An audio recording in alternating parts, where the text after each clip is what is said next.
about this slide, and I have to remind myself that it's not my responsibility to stand for the entire medical community and apologize on behalf of us all, but I do. Because I was just talking to David, and I don't want to share too much of your story, David, but David was just talking about his dad, who is in the hospital as the result of a medical complication. And it kills me that the number 3 cause of death in this country is preventable medical error, according to the Center for Disease Control and the Institute of Medicine. So heart disease, cancer, modern medicine is the number 3 most common thing that can kill you. And this I find very concerning. This was part of why I left medicine. Something was really not working for me. We spend more money on our healthcare than anybody in the entire world, but our life expectancy, we are ranked number 33 behind Chile, Costa Rica, and Bahrain. 90% of hospital inpatients do not know their doctor's name at the time of discharge. 9 out of 10 doctors would not recommend becoming a doctor. I can see why.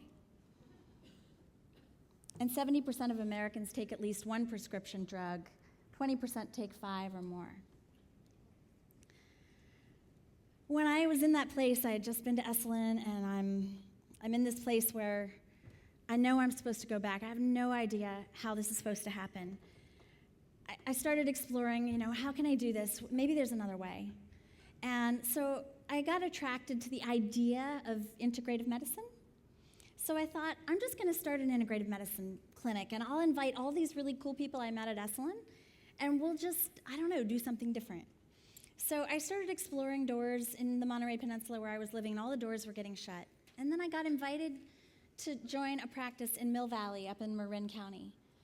And I took a job there, and I had no idea what I was doing. I had no training in integrative medicine. I was a full-time OBGYN before this. I knew nothing about herbs or supplements or any of the things that David teaches, pretty much any of the things you've been learning at this conference at all. And I was thinking about doing Andy Weil's Integrative Medicine Fellowship for physicians, but this doctor at this clinic said, oh, you don't need to do that. Come work with me and I'll teach you. So I started working with her, but I wasn't doing what she was doing. I was spending an hour with my patients, and I was just mostly talking to them.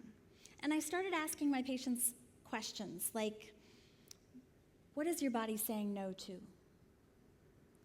Or what does your body need in order to heal? And my patients started saying some unusual things. They started saying, like one woman, I said, what does your body need in order to heal? And she said, I need to move to Santa Fe. And I said, well, okay, how come? And she said, I don't know, but I have a vacation home there, and whenever I go there, all of my symptoms go away.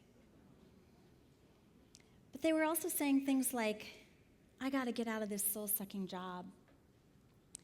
Or, I've got to leave my toxic relationship. I've got to put my mother in a nursing home. I can't have her in my house anymore. I've got to go to rehab. Like, they started saying these things, and then I'd say, well, great, so what's keeping you from doing that? And they'd say, well, I can't do that. But some of my patients started getting really brave. I started leading them through a process that I called the 6 steps to healing yourself. And I didn't name it that until afterwards because I had no idea they were in the process of healing themselves. I just, in the beginning, was saying, well, you've just written down what you think your body needs in order to heal, so what if you did it? And some of them started doing it, and they started having these spontaneous remissions.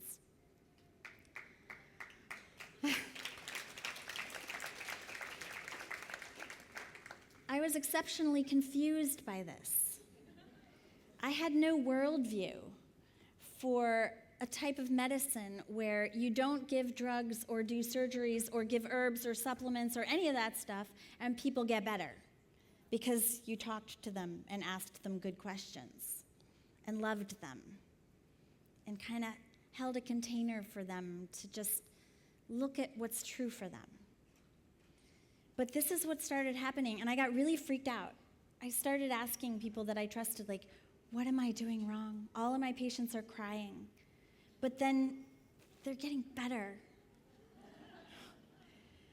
So I Google searched it, Spontaneous remission, I knew this term. Like, they talk about it in the medical literature, but it wasn't something I had ever seen. And I came across a database put together by the Institute of Noetic Sciences called the Spontaneous Remission Project. And it's over 3,500 case studies in the medical literature of people who had, quote unquote, incurable illnesses.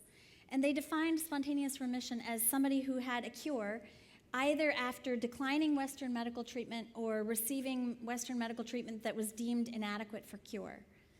And so these were the modern medical miracles. These were the miracle stories of people with stage 4 cancer that had spontaneous remissions. Their cancer just went away. And it was everything from stage 4 cancer to heart failure, an HIV positive person who became HIV negative, gunshot wound to the head left untreated. I mean, it was thyroid disease, autoimmune disorders, dermatologic conditions, allergies, high blood pressure, diabetes, like all these case studies. I read every single one of them, riveted. But there was another part of me, I was just telling David about this, there was another part of me that was like, this is not possible. Like, the medical ego is so strong that I just had no room in my worldview for it to be possible that somebody with stage 4 cancer could get better without surgery or radiation or chemotherapy. Like, why did I go to school for 12 years if that's possible? Like, that wasn't okay with me. And at the same time, I was like, this is a miracle. So I was very confused during all of this. And this was not that long ago at this point. So we're now talking 5 years ago. Okay, so this is new for me. So I started this deep dive into the medical literature, trying to figure out, what is that? So I started researching, and I came across, of course, all of the data on the placebo effect. And I'm like, what's this? Right? I mean, we know this. We've known this since the 1950s, that if you put people in a clinical trial and you tell them they're either getting the new treatment that's being studied or a fake treatment, because they want to make sure that the real treatment is actually better than tricking people, well, the people in the placebo arm who are either getting a sugar pill or a saline injection or sometimes even fake surgery, where they open them up and do nothing and then close them back together again, the people in the placebo arm of these trials, they get better 18 to 80% of the time.